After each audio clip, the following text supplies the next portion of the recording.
karena namanya Projo ya, tentu 50% sahamnya tanda petik ada di Pak Jokowi. Jadi tentu keputusan politik Projo itu juga akan bergantung pada keputusan politik Presiden.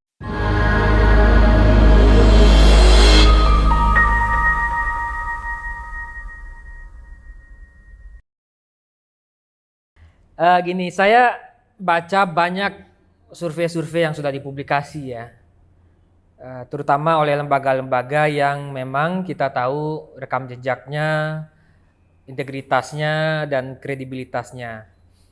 Saya sampai pada satu titik, ini sementara ya, kesimpulan sementara ya, bahwa belum bisa dipastikan siapa yang akan bisa menang.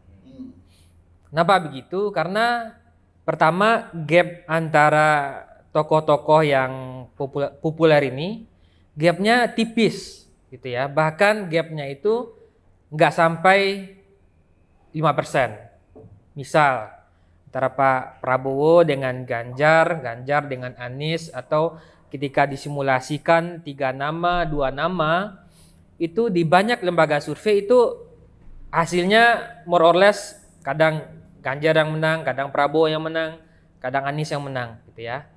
Jadi dengan situasi seperti itu, dengan belum adanya kepastian siapa yang menang, itu punya konsekuensi pada perilaku partai. Apa konsekuensinya? Konsekuensinya adalah partai pasti akan sangat terbuka terhadap kemungkinan-kemungkinan untuk berkoalisi dan kemungkinan-kemungkinan untuk mendukung pasangan calon tertentu.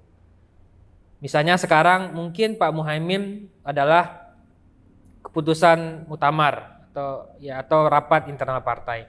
Tapi pada satu titik pasti PKB akan rasional juga. Begitu juga calon-calon lain gitu ya. Nah, jadi situasinya nanti akan kompetitif karena tidak gapnya yang sangat tipis antar 3 calon yang populer. Yang kedua adalah karena nggak ada petahana, Pak Jokowi nggak bisa maju lagi karena sudah 2 periode, dan memang semestinya begitu. Karena saya ingat sekali ketika dilakukan proses amandemen kita 4 kali ya Pak Zajil kalau tidak salah ya. Jadi salah satu pasal yang di amandemen itu, di amandemen ketiga atau keempat ya seingat saya, itu adalah pasal soal pembatasan masa jabatan presiden. Jadi kalau di Undang-Undang Dasar sebelum amandemen itu kan tidak dijelaskan soal pasal itu. Tapi pasal amandemen itu, pasal amandemen yang membatasi kekuasaan presiden menjadi 2 periode, itu dilakukan. Itu beriringan dengan pasal soal pemakzulan. Jadi ketika Gus Dur dimakzulkan di MPR, sebelumnya belum ada pasal pemakzulan. Tetapi setelah Gus Dur dimakzulkan, itu pasal soal prosedur pemakzulan itu diperketat. Jadi memang ada semacam kebajikan dari para senior kita bahwa presiden itu dia kekuasaannya harus dibatasi supaya dia nggak cenderung otoriter.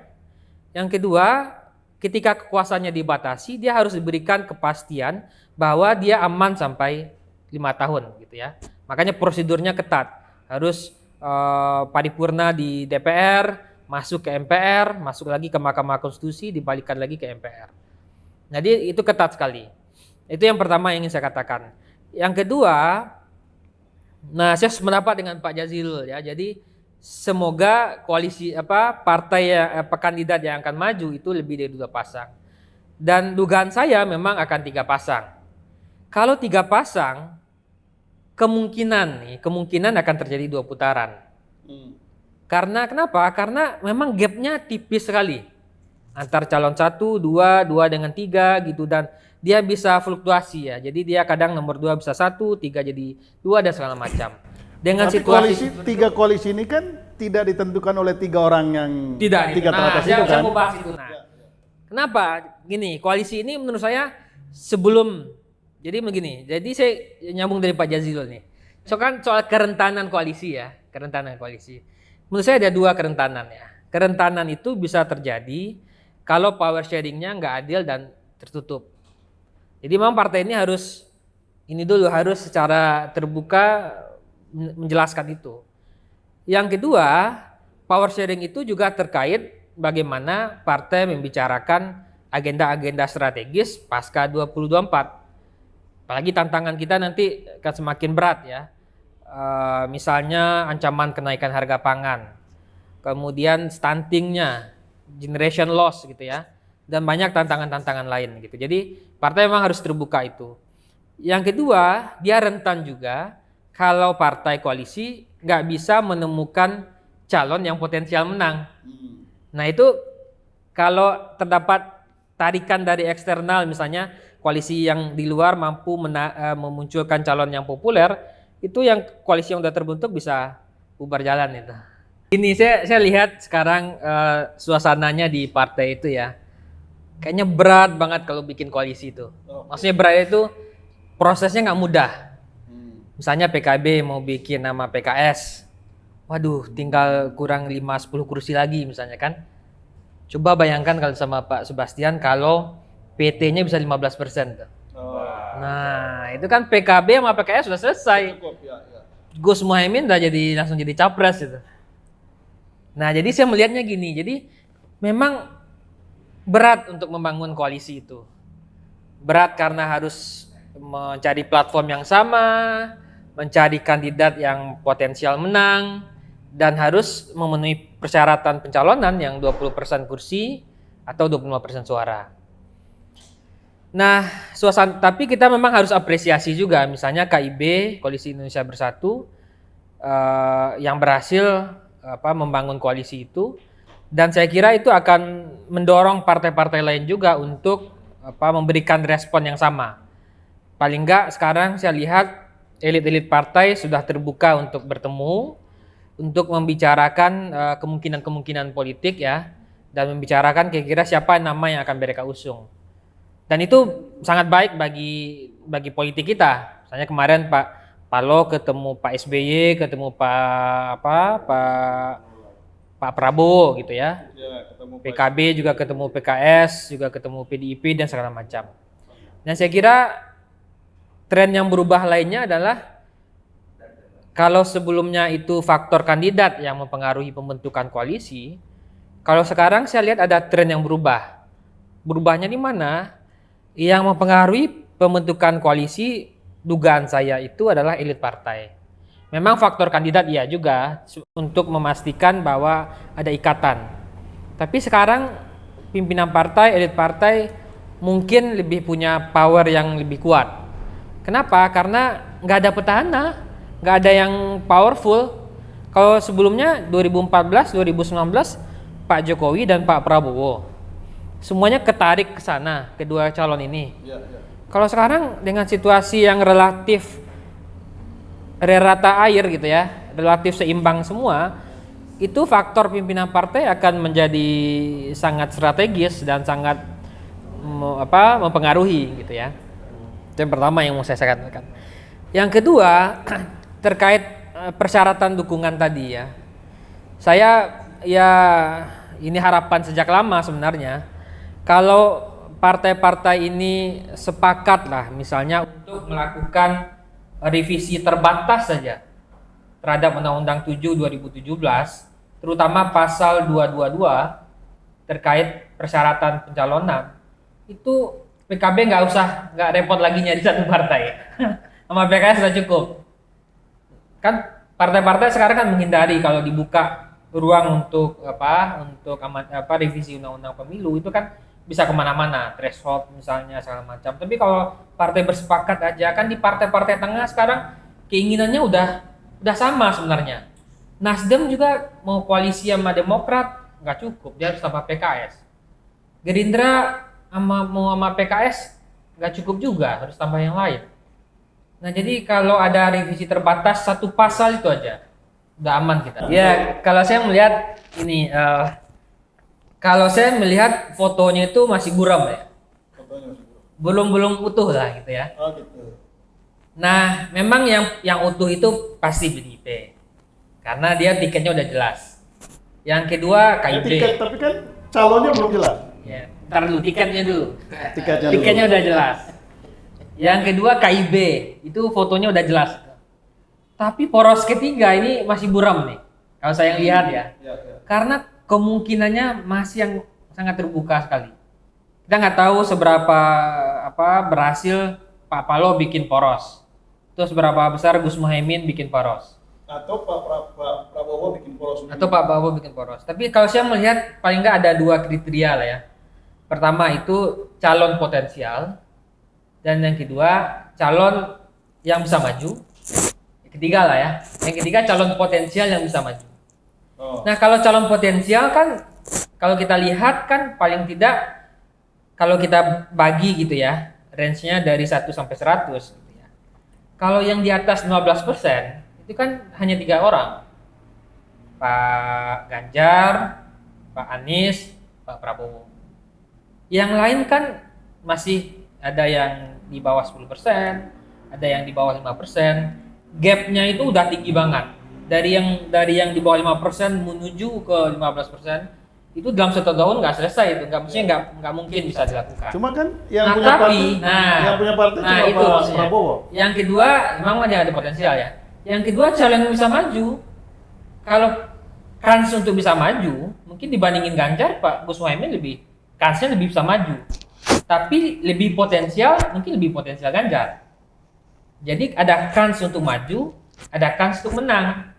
Tinggal misalnya partai mau nyari yang punya kans untuk maju atau tapi kans potensial belum tentu bisa maju juga. Yang terbaik kan dia punya kans untuk menang tapi juga bisa maju. Jadi saya memang melihatnya gini, kerelawanan ini kan dipengaruhi oleh gini ya, kalau partai itu kan durabilitasnya udah teruji lah. Survivalnya udah teruji. Sejak tahun 99 lah PKB melewati 5 kali pemilu demokratis, dan menurut saya dan gak banyak juga partai yang bisa bertahan cukup lama ya. Ada partai-partai baru kemudian hanya ikut 1-2 kali pemilu kemudian tutup buku gitu.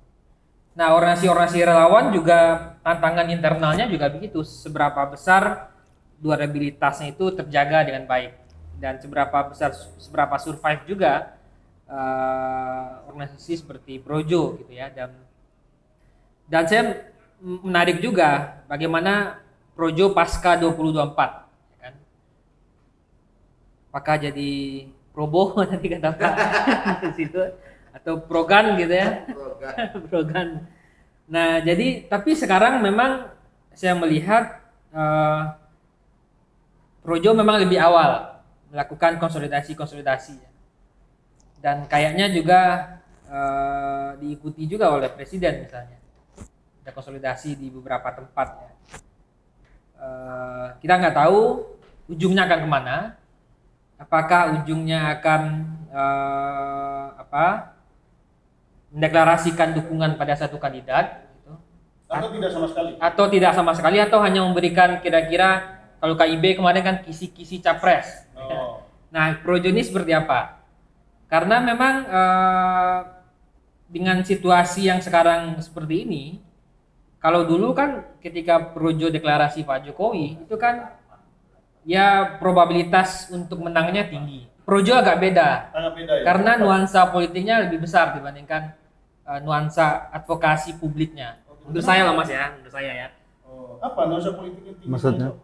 Nuansa politiknya itu apa karena Pak Jokowi Projo sudah masuk pada permainan politik. Ini tesis saya ya, mungkin bisa salah juga gitu. Ya karena dia sudah masuk pada ruang yang licin, yang kompromistis, yang negosiatif gitu, sehingga kemudian pilihannya untuk bersikap itu tentu juga melihat situasi politik. Nah itu mungkin saya bisa salah gitu ya. Ya karena namanya Projo ya, tentu 50% sahamnya tanda petik ada di Pak Jokowi. Gitu ya. Jadi tentu keputusan politik Projo itu juga akan bergantung pada keputusan politik presiden. Saya sih sebagai penutup ya, saya pribadi sih mendorong agar muncul koalisi yang lebih dini ya. Dan saya sendiri sangat tentu sangat senang juga kalau misalnya poros PKB ini bisa terbentuk dengan PKS ya. Karena koalisi dini ini tidak hanya menguntungkan bagi partai tapi juga bagi publik. Kalau bagi partai kan ruang untuk saling ngobrol soal formasi kabinet ke depan seperti apa, agenda strategis ke depan seperti apa, power sharingnya seperti apa, itu menguntungkan bagi partai. Menguntungkan bagi kandidat kalau porosnya udah ada, kan ada kepastian maju, ya kan? Kalau porosnya belum ada, kan kepastian majunya lebih rendah. Ya. Dan yang ketiga berguna juga bagi publik, jadi publik bisa lebih awal lihat nih, kira-kira kalau kandidat A maju, B maju, C maju, kira-kira yang terbaik yang mana?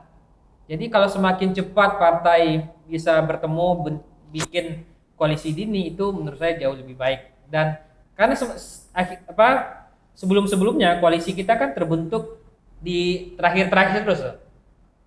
Dan apalagi setelah koalisinya nggak permanen. Setelah Pilpres selesai, pemerintahan baru dibentuk, partai kemudian nyebrang dan segala macam.